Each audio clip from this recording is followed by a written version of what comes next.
I hope no one was sleeping last night. I caught one guy. Don't want to see that again. This is the Fifth Hope, Hackers on Planet Earth. Day 2 of a 3-day conference. First session in here, we got started at 9 o'clock over there, and everyone was, many people in here are still out dealing with breakfast and caffeine and stuff like that. But we have an action-packed day today. Happy to see you.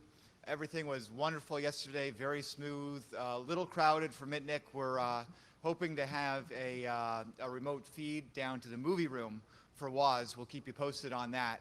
Otherwise, the only thing I wanted to mention, other than be safe, be cool, enjoy, is we do have some stuff that's scheduled for the Area C, and we'll keep you posted as people sign up. But if you're interested in giving a talk, you can do that. All you have to do is sign up in the Area C room, which is on your map, but it's just basically up the hallway here. The first session today is Phreaking in the Early Days.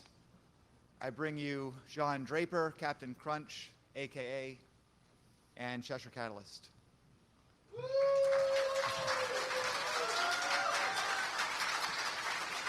Thank you.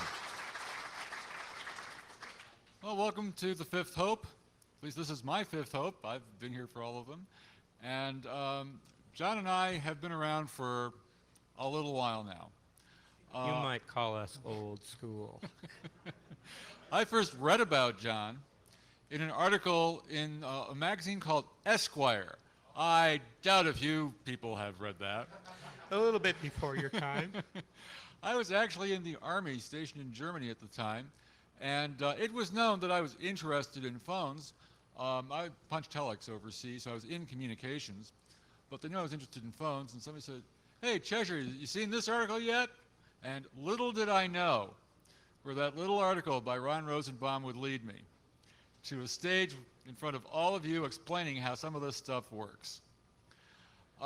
Basically, the blue box, well, the way I like to tell the story, when you placed, and I'm going to use past tense because remember, blue boxes are just totally obsolete now. The only reason 2600 has the shirts with the blue box schematics on them is, because they're cool, yes. But the thing is, people still wanted the schematic. And the question was how to provide the schematic, provide value for money, and know that it was totally useless to you as a schematic. So they printed it on the t-shirt to make it a cool t-shirt. And of course, up in the corner is the littler schematic of the black box, the drawing from Abby Hoffman's book, Steal This Book, where on page 87, he explains how a black box works, but you'll have to find the disgruntled New England telephone engineer to find the actual schematic. And turn the page to 88, and there's the schematic. When you placed a long-distance phone call, your telephone, your touch-tone telephone, produced a certain set of frequencies that told the central office, incoming register, where you wanted your call to go. It would pass that information on to the trunk equipment that would pass along the phone call.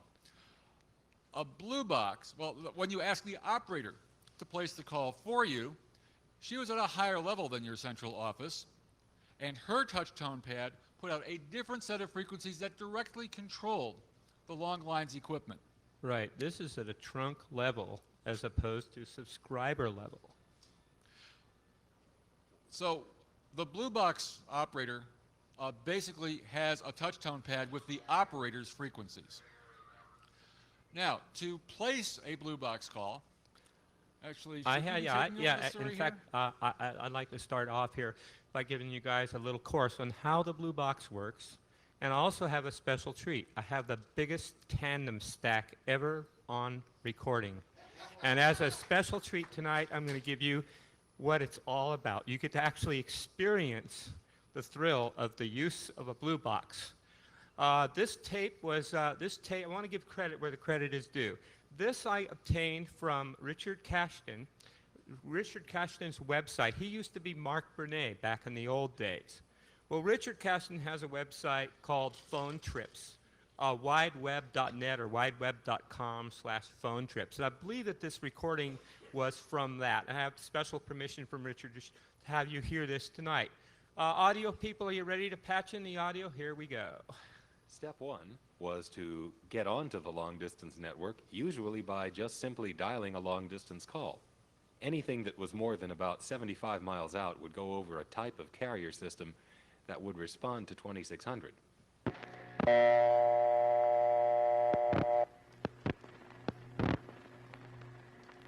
By the way, that what you're hearing there is a #1 crossbar subscriber level line. These do not exist anymore.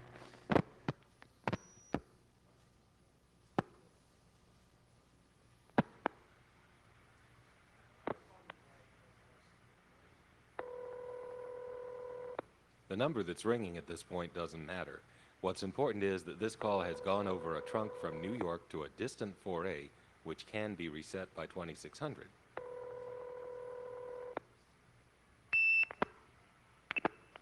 That's the supervision handshake, off hook, on hook.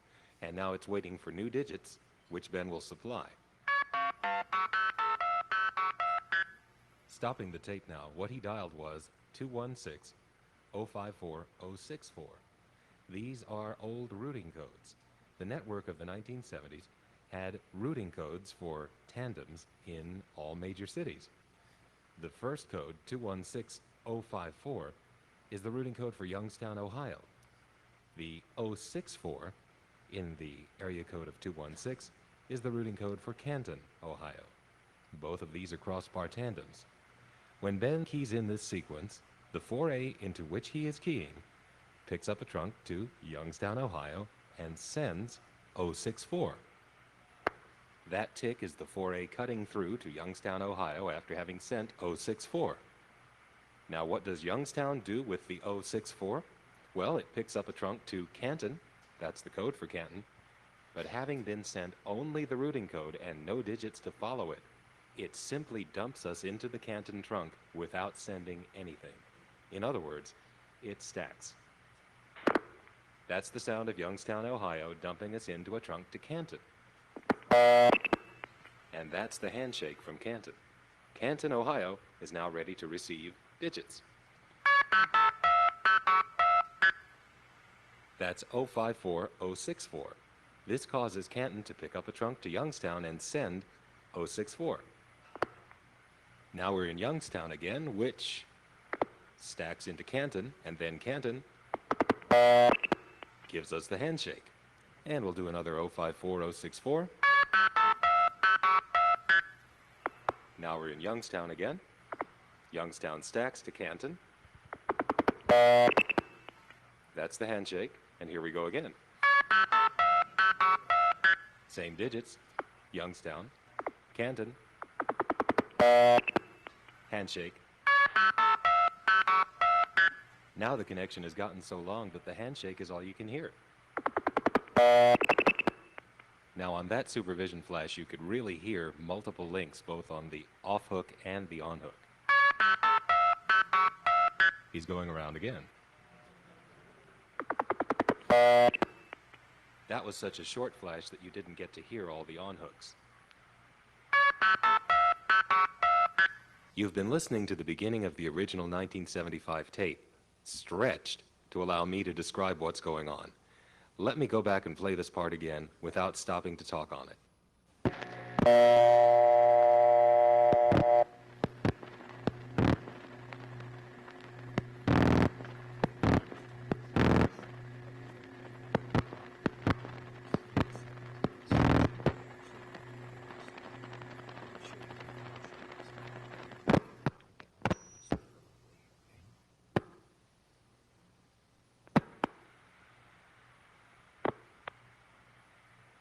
By the way, I wanted to say one thing. There are two tones at the beginning and at the end. One is called the key pulse and the other is start, and the announcer failed to mention that.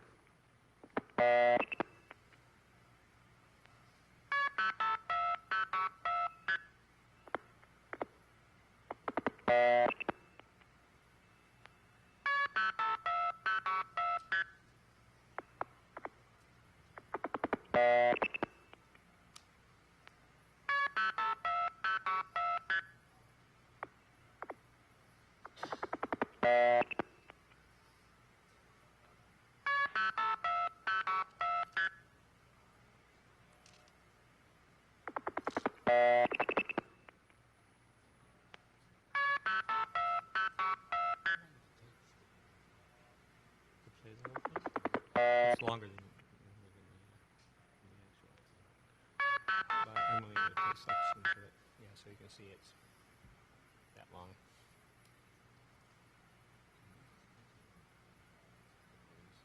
Yeah, yeah. Yeah, you talk. Hey, hold on. So, Okay. what happened there? You Okay, keyed it in let's stop it at this point, and I wanted to just make a few things clear in case you might be confused. The announcer basically was giving the digits for going through Canton and the other place, Youngstown, and what you might have noticed was that there is two tones at the beginning and at the end. The first tone at the beginning is called key pulse, and that's 1700 plus, I think, 1100. And then the start tone is 1700 plus 1500.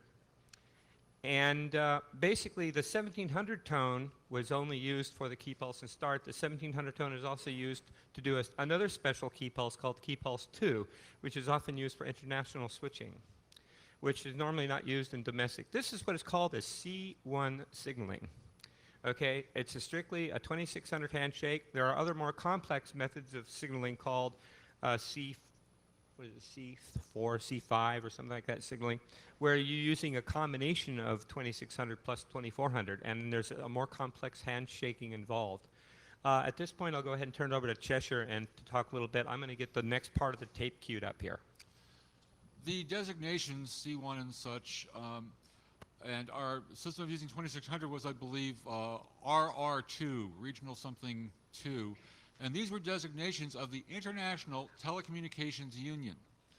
This is a United Nations agency based in Geneva, Switzerland. They have their own very large building very close to the Palais des Nations, the United Nations headquarters in Geneva. I know because in 1979, when I went over for Telecom 79, I actually visited the building because I wanted to visit their library. When I lived here in New York City for about 12 years in the 70s and early 80s, one of my favorite basements was the basement of the United Nations building. There is a bookstore there that anyone can go in through the public entrance, go downstairs next to the post office where you can buy stamps, allowing you to put more money in the UN Treasury than some member states. You can go into that library. They used to have many of the publications of the International Telecommunications Union. I would go in, I would peruse the books, I would kind of be in the way because they're very narrow aisles. They'd come over, excuse me, sir, could you please, over in the corner, do you have a little stool where you could sit? And, but they'd let me read the books. It was wonderful. It got so bad that when I finally had access to the World Telex network, every couple of years I would send a telex to the ITU in Geneva asking for 2 copies of their book catalog. And I would take one into the bookstore because they never got them. So going through these books, you learn early. Well, over in Europe, you know, every 30 miles is another national border. So everything over there is by international agreement, international standards, and these international standards are referred to as recommendations because you cannot dictate to sovereign nations how they will run their post office, which of course runs their phone company over there. You may only make recommendations. Of course, these are recommendations which practically have the force of law, but they are agreed upon by the different nation states, not only in Europe, but among the other International Telecommunications Union member states around the world. And it's these designations, well, keep in mind that the phone was invented here in America, and AT&T, Bell Labs, would usually send a big contingent overseas. Of course, there were other companies such as Ericsson in Sweden, and all of these international standards had to be hammered together.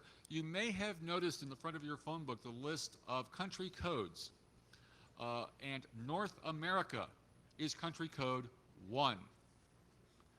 And overseas, where you've got, say, 49 for Germany, on a German business card, you'll see a plus sign, then 49, a city code, and the number. The plus sign really means add your country's exit code before my country code. So on my business cards, it has +1, 321, etc., for my phone number. And Americans just think, oh, he's just saying, you know, dial 1 plus the area code. But no, the 1 is my country code, so that when my card winds up overseas, they know how to reach me. I might want to add a little bit about country, about area codes in foreign countries in Europe and the UK. The bigger the city, the smaller the area code. The smaller the city, the bigger the area code is usually the rule of thumb. If you're in a very small village in the UK, your area code might be 063813. If you're in London, the area code might be, well, it used to be what is it? Just one. 01 before, and then they changed their area code to be 071 and 081. 081, yeah, I remember that. The thing is that the reason for that are the old-fashioned rotary dials, because you would hold an incoming register for longer the bigger the number. And it's also because it was one pulse per digit. 9, dialing a 9 meant 9 pulses.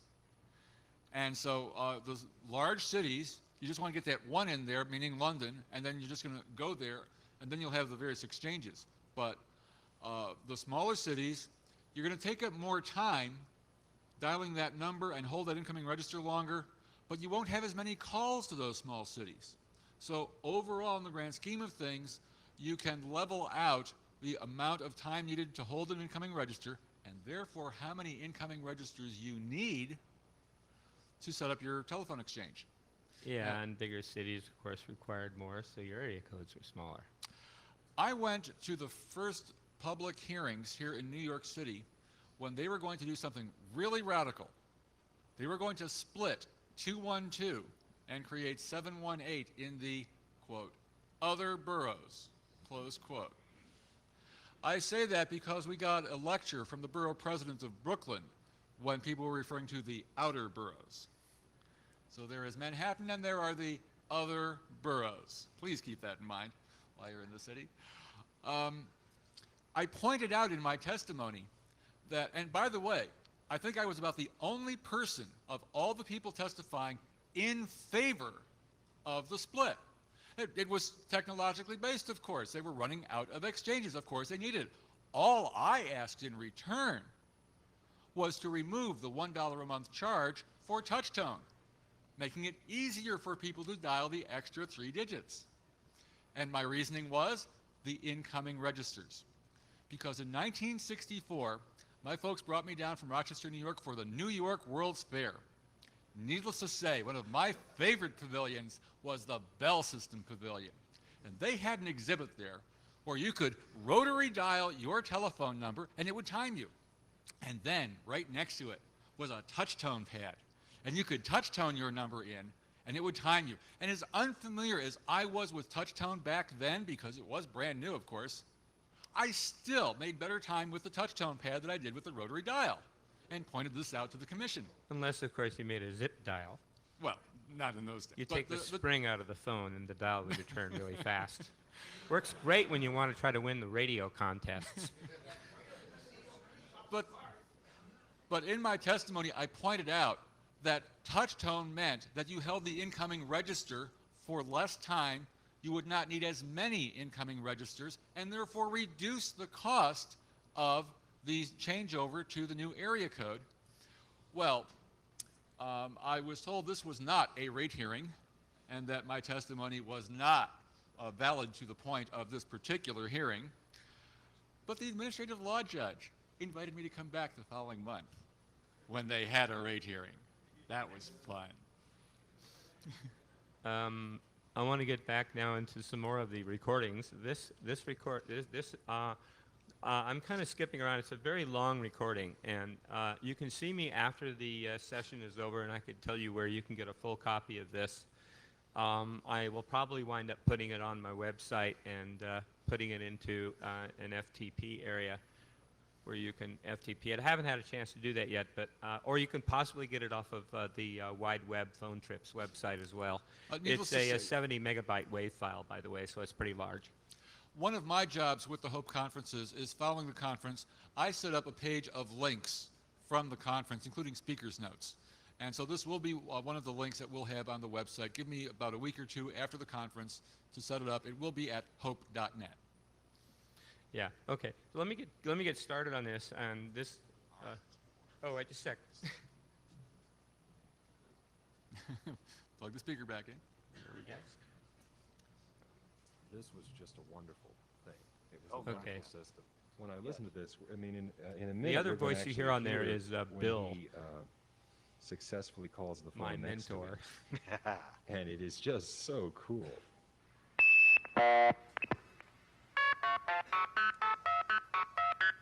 I might want to add one more thing really quick before this goes. That little tone you hear right after the 2600 burst, that's what is called a tone applier.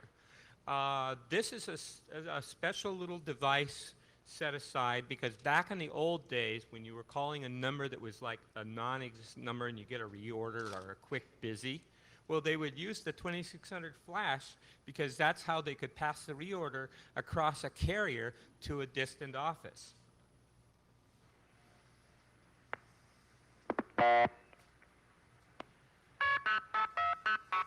They're setting up the stack now.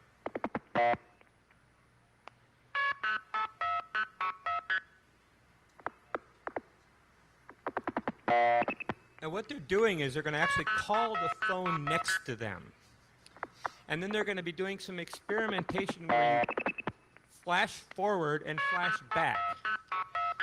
They'll basically tie the amplifier on the originating line and hear what it sounds like from there, and then they'll take the audio amplifier and connect it to the called line and let you hear it from that perspective, and it gives you some really interesting things to hear. And then at the end, of course, it'll drop off, and you hear all these things kind of all unravel.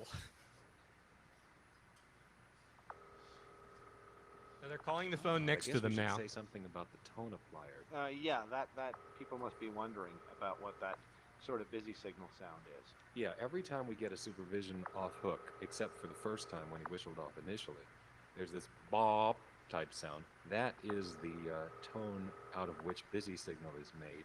And that is being put on the line by Forest Hills, his originating Toll tandem. Toll tandem, yes. And that's why we're hearing that on the handshakes. It's not part of the handshake. It's actually something that Forest Hills adds. The reason it does that is because in the old days, busy signals used to flash supervision, and it was thought that if the call was so long...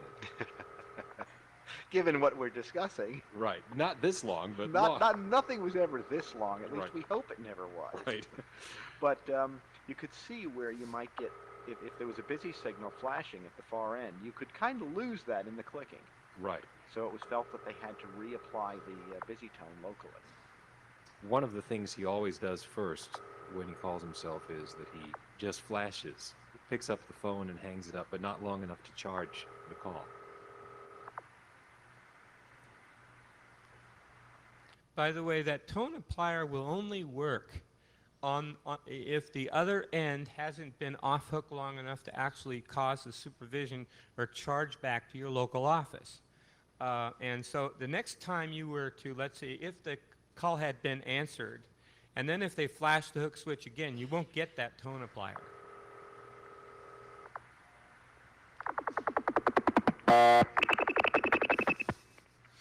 Now that is a stack.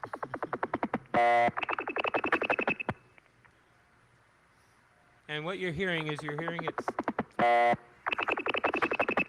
from the phone that's actually calling. And all he's doing is picking up the other phone. That's picked up. That's when he hangs up.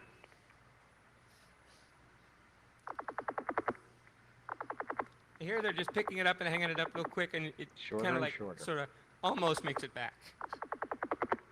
Almost there. Ah, there you go. Yeah, he's doing short flashes. Yes. And sometimes they're so short they don't even get all the way back.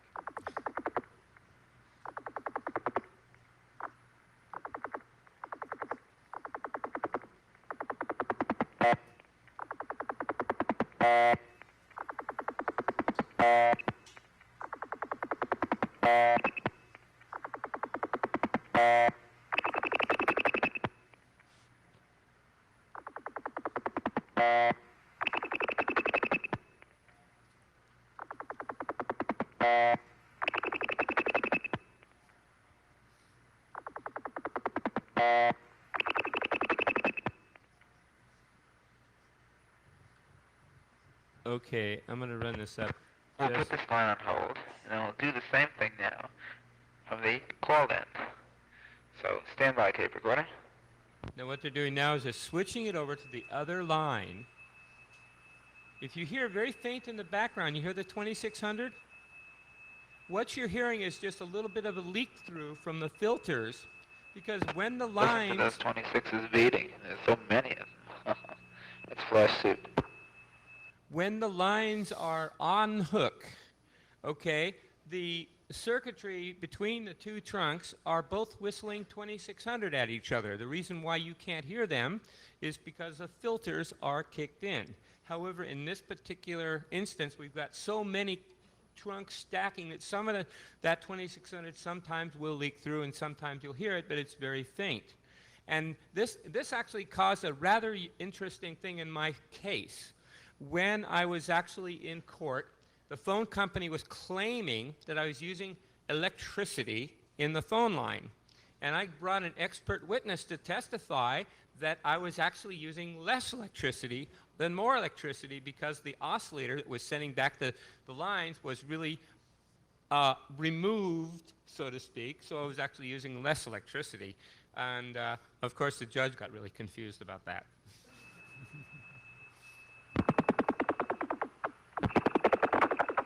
You notice it's going the other way now.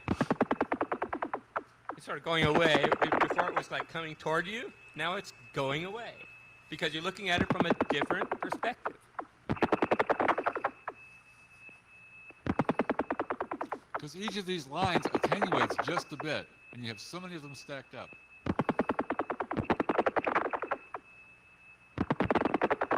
And remember, we're dealing with mechanical equipment here, not electronic equipment, and that's why there's a delay.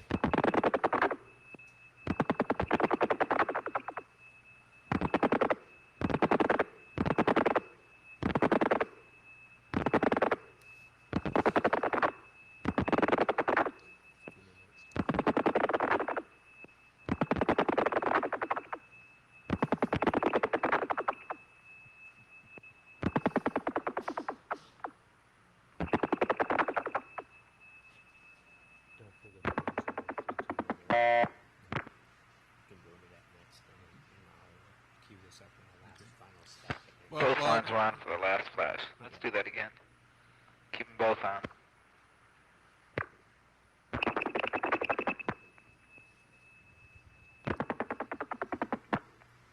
Now he's been off hook long enough to charge himself, so he... Lost the tone amplifier. Right.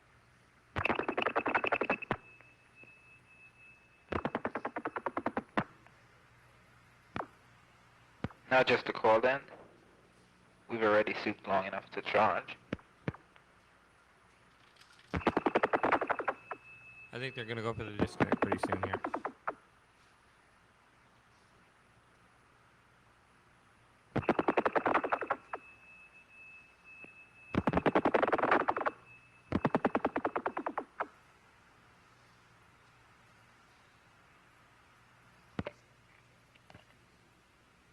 Back to the first line.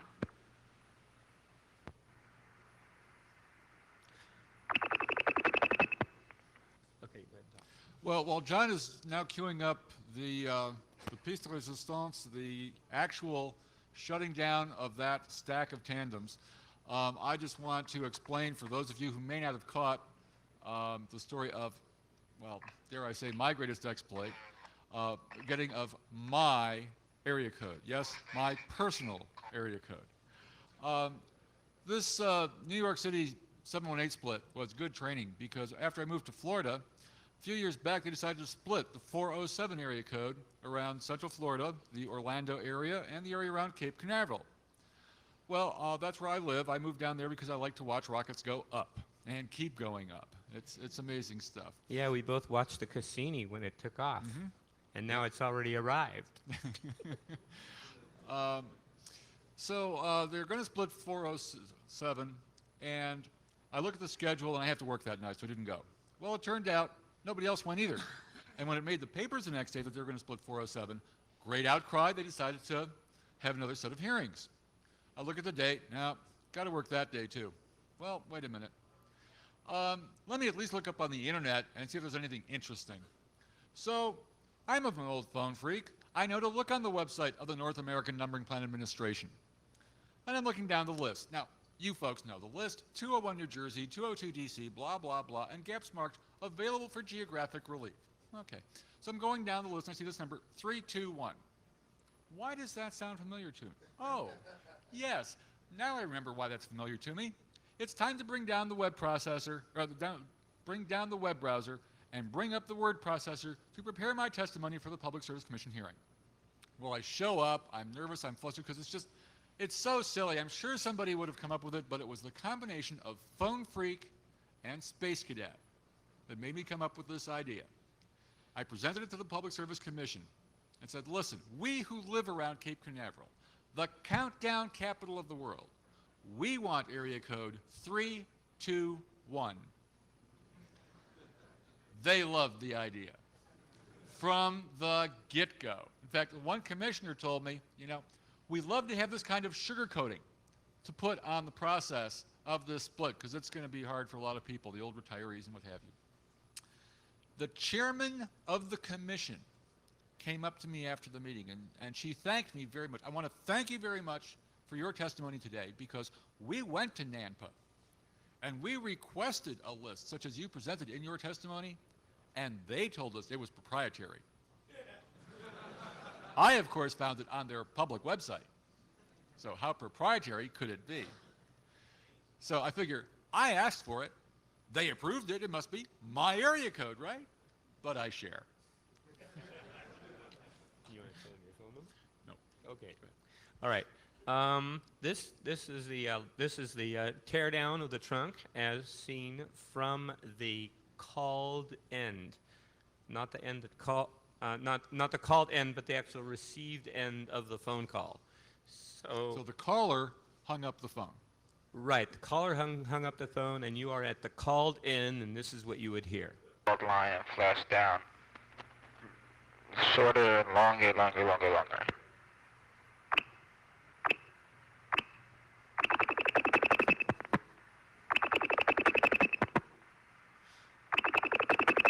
Oh, there's still. Okay, this is when they're actually experimenting around with the flashing.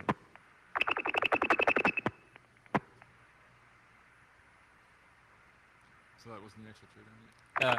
Yeah, actually, I need to cue it up just a little. Okay. Another part of the United Nations story, since I used to hang out in that bookstore so often, they knew that I knew the books. And every once in a while, when I'd be in there, not even at the ITU section, but someplace else, they would come up to me with a customer. Oh, excuse me, sir, but we have a customer who needs to know where to find this information. Oh, no problem. I'd go over, let's see, it's going to be in this facile, and yeah, there's your information for you. And I would sell the book for them. So it was a very symbiotic relationship. And it's one of the reasons they let me hang out, I'm sure. They do not sell those publications in the UN bookstore anymore, but you can just go to itu.int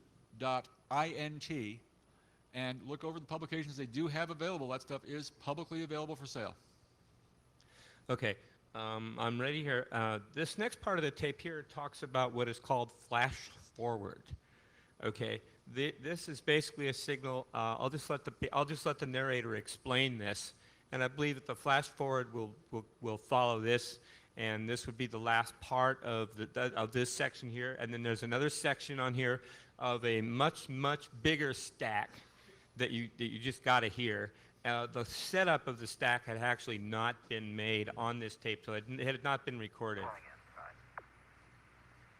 I guess we should describe what he means by flash forward. I guess the proper term is ring forward, isn't it? Normally that's what they called it, yes, which is to send a short burst to 2600, and with any luck, these are all toll tandems, so they tended to want to repeat the signal along the way, which makes a wonderful sound.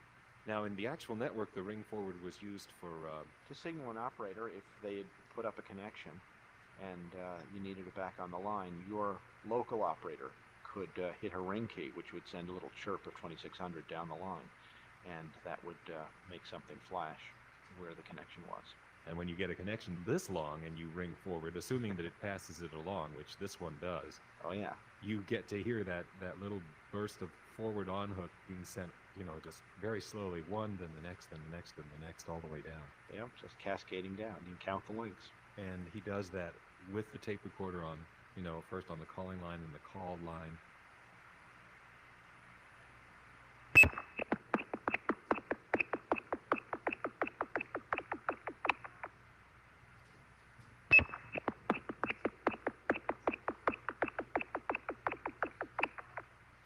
I want to explain a little bit more about what you're hearing there. What you're hearing there in this flash forward is the calling end basically sends a very short burst of 2600 to the called end. And the reason why there's such a delay between the different click, click, click, click, clicks you see there is that as it goes down the chain of switching tandems, before the second tandem can react, it's got to get the flash forward from the first tandem. And the second then reacts to the third reacts to the fourth, but the third can't go to the fourth until it receives its acknowledgement signal back. And that's why there's such a delay between each of these little ka-chink, ka-chink, ka-chink as it crawls down the trunks.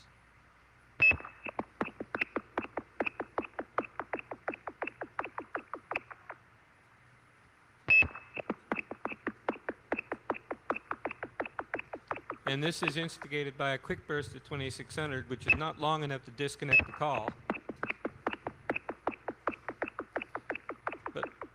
but long enough to flash forward.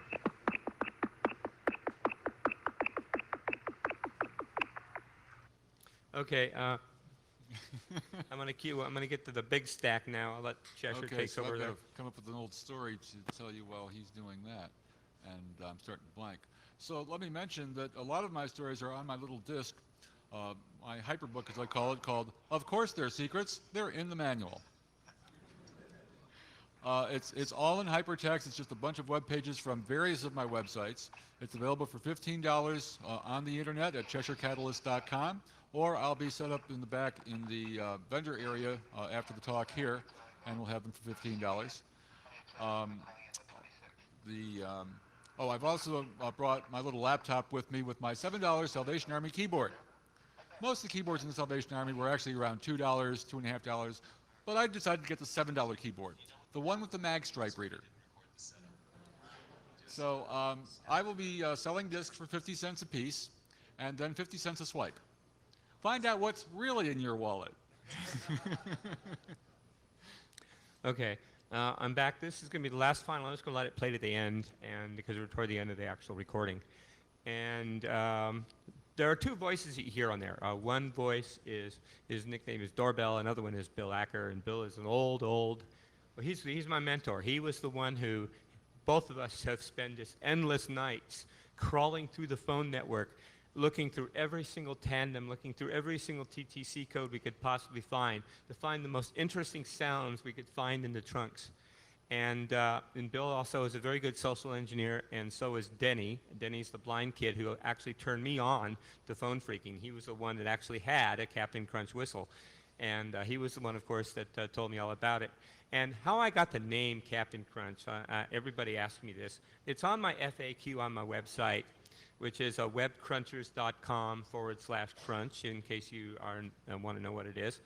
I still have yet to kind of clean up the website. I moved it over to a new server recently, and there are some links that may not be totally active yet. So in this last bit of the thing here, this is where this is an actual huge tandem stack. This has got probably one of the biggest ones that we've ever recorded. And the setup was not recorded, but it sure is awesome to hear. I mean, it's just here. So I'll just let it play to the end. They talk a little bit more about some things, and it's pretty interesting. A sec.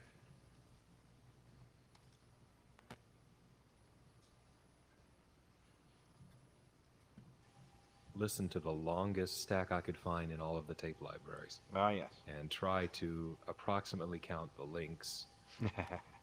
I should warn you that there are a few of what I think are non-SF links in the middle of it. Mm-hmm. SF single frequency so links. Do you know what the path was? This one he didn't record the setup. Ah. He just, stacked it up and then I'd said, love to know where he went. yeah, I would too. This is an amazing tandem stack. It's very long. It's the most expensive Then I echo flash chamber. through, and then my disconnect. Listen to the echo. Echo? Echo? Ben, how are you?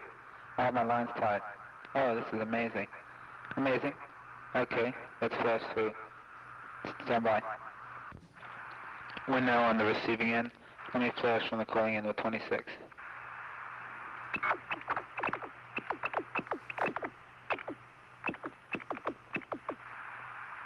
Unfortunately, one of his links is not ringing forward, so that actually isn't going all the way down the line. Hold on, let me do it again.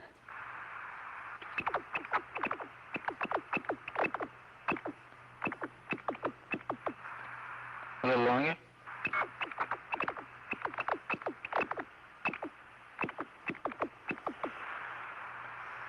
Okay, let me flash this side.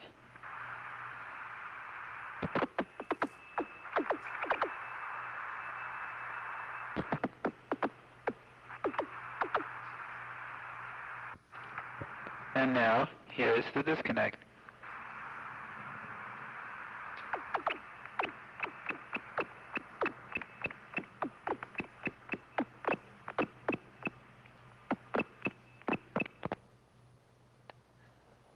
Wow. There you have it, a recording of the biggest tandem stack we've been able to do.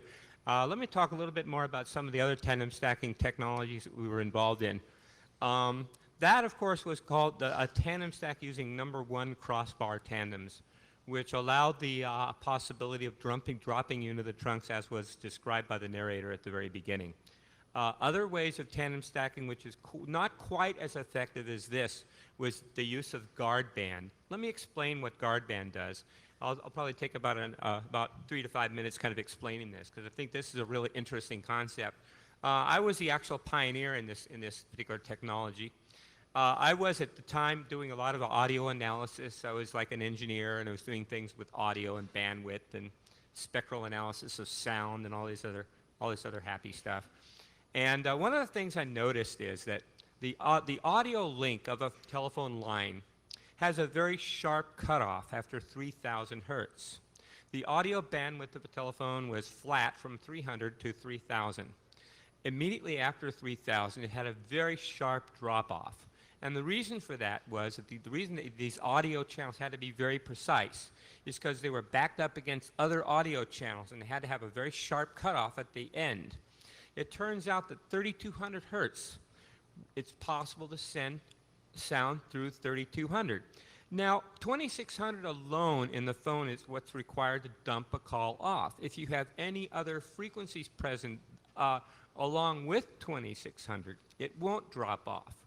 This is called guard band, and the reason for that is a lot of people's voices have 2,600 in their voices, especially someone with a very high-pitched voice. And at the very beginning, when this system was developed, they ran into problems in field testing, and a lot of times these calls got disconnected prematurely because the audio from a human voice would be long enough for the equipment to trip you off. So if there's any other frequencies present in the band, like normal speech, this would not disconnect you. This is what is called guard band. So what we're able to do is send 3,200 along with 2,600.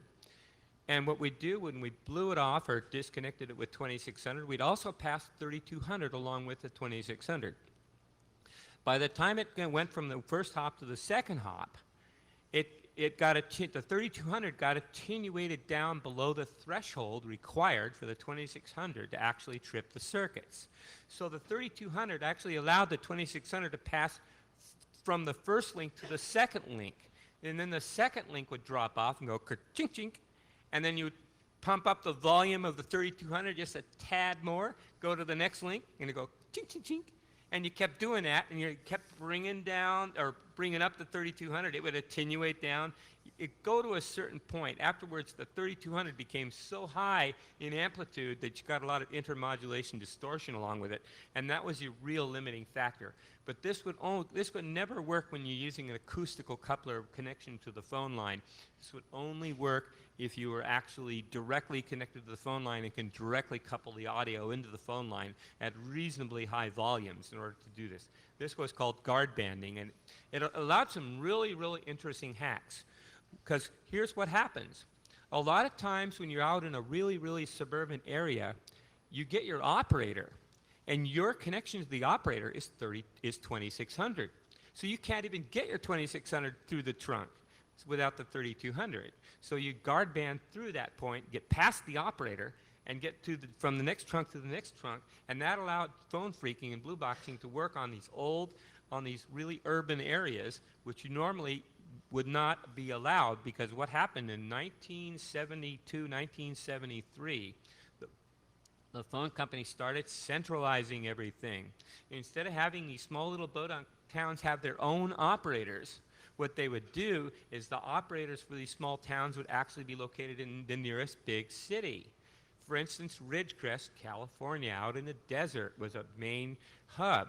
And then there's this other little town called Ballarat, which is down near Death Valley, was the hub town, and it used to have operators, but not anymore. So when I picked up the payphone, I would pick up the operator. The operator would be in Ridgecrest, 70 miles away. And that link, of course, was 2600, which meant blue boxes couldn't be done from that phone without actually using the 3200 guard band. And that's sort of how that all worked. Anyway, let's see. Yeah, I think it's time for questions. Time for questions. Sure, And I why believe not? there's a microphone right here in the middle of the aisle. And of course, first up is Rebel. Rebel, Hi. you do have a reputation maintained, and you're maintaining it well. What, Rebel? I mean, Your okay. I remember you were talking about the old phone things. I remember the commercials of the touch tone races with the dial phone and everything. I remember when my parents had to put a lock on the phone. When Kevin Mitnick was speaking, I remember when he was talking about the phone that had to be taken out of his house. It reminded me of when my parents had to put a lock on the phone back Rebel, in the your 70s. question, please. I really didn't. Let's see. What is my question? Okay.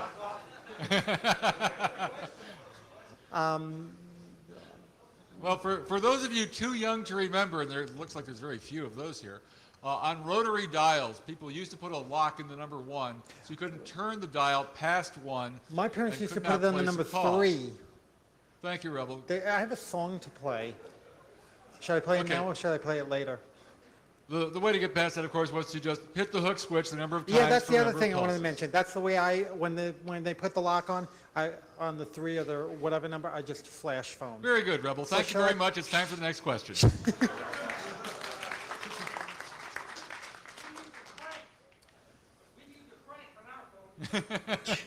Oh, by the way, yeah, Somebody mentioning that they used a crank on their I phone. wanted to mention about crank phones a minute. In one of my phone trips, we went to a place called Grasshopper Junction, Arizona. And in this little town, there was this little rest stop way out in the middle of nowhere, and it actually had a crank phone, a real authentic crank phone. You picked up the phone. It was a potato masher kind of phone. It had this little earpiece like this. You put it to your ear, and you spoke into the little speaker that come out like I'm doing now on the microphone. And I thought, gee, let's see if I can blue box from here. So I turned the crank, summoned the operator, and yes, indeed, it was 2600 the operator, but the mouthpiece on the phone was of reasonably good quality to actually take the blue box tones, and I actually was able to make a blue box call to the UK on a crank phone. Your question, sir. I'm wondering, does any of this equipment, is it still in use, be it other countries or in a museum somewhere? It used to be that companies like Ericsson and Siemens, that when they took them out of their Northern Europe cities, they would sell them to third world countries because they kept very good maintenance on them in their home countries and such. When they got to the less developed nations, maintenance wasn't quite so good, but they did move them around. And Yeah, Central American countries like I think Belize had using these in-band signaling, but I don't believe that C1 signaling is actually in existence anymore. What you've heard basically was equipment that does not exist anymore. It's very rare, and of course, thank goodness this was actually recorded for posterity, and I'm able to bring it to you tonight. Is it like Smithsonian or anything like that? No? What's that? At like the Smithsonian? Yeah, actually, many people have come up to me and asked me, why don't you set up a phone freak museum? And I talked to the people at the Computer History Museum in Mountain View, and these guys are pretty hip to the idea, and I just haven't had a chance to really do that. I can get myself a #1 crossbar switch, and I probably get myself a TSPS operator console, and perhaps even one of the old cordboard consoles, and actually set something up like that. I have seen where some independent telcos, where they've abandoned a central office, the Telephone Pioneers of America have set up museums I'm not sure where to find a web link to find those, but I will try and set that up. I think Phone Losers of America may have had links to some of those. Yes, sir. Okay. Two questions, actually. First of all, when you stacked up the tandems, did this ever show up on the network control center of AT&T? And the second question is, with a lot of the 800 numbers being routed, like for tech support, being routed overseas, is there any possibility of some form of boxing still occurring on these overseas 800 numbers? I'll sit down. Okay. The 800 numbers, these particular calls here was not actually placed over an 800 number. These were actually paid for calls that they called into a distant city, and this particular call was actually not made for free, I might add. It was just basically calling from one connection to another connection to show the operation of a number one crossbar. It wasn't until much, much later, I'd say probably close to 5 or 6 years later, and until the time that 800 numbers were starting to terminate in foreign countries. There was a time, I remember, that Bulgaria and parts of Eastern Europe, you could go and call AT&T Direct, and you had a C5 connection to your AT&T operator, and it was possible to grab and seize a C5 trunk just by calling your local AT&T USA Direct number. That was possible only up until just recently. Since that time, of course, all that equipment has gone away. Next question, please. Does any of this old equipment still exist? Like, I'm looking for like a step switch or I remember I was in Utah once, and I picked up the payphone in a rest area, and I heard that old dial tone, the old-fashioned dial tone, you know, before my time. The one before international standards set the dial tone. I thought the phone was broken. Oh, yeah, one other thing I might want to mention. Back in California, well, there are two kinds of step switches that were in existence back at the time I was doing some phone hacking. One was in Los Gatos, California. It was General Telephone. It had a step switch. That had the most amazing access to a trunk I have ever seen. You pick up the phone, you take your finger like this, you swipe it down on the hook switch real fast, kerclunk, plop, right into a trunk. How could that be any easier than that? And then in Pacific Telephone, they had what is called Pacific Step. In that, you would dial part of an area code like 21, and this would only work if you didn't have to dial 1 for the area code, which at that time in the Bay Area, 415 and 408 were actually two different area codes, but you can call from one area to the next without the area code because the prefixes were not overlapping. Okay, I think we're getting pretty close. We're at the end of our time. Rebel, I'm sorry, you've gotten the last word.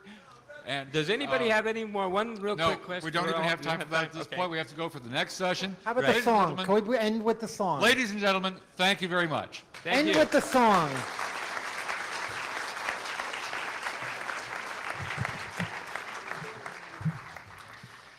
Coming up next, we have lock picking. These guys can tear apart any lock.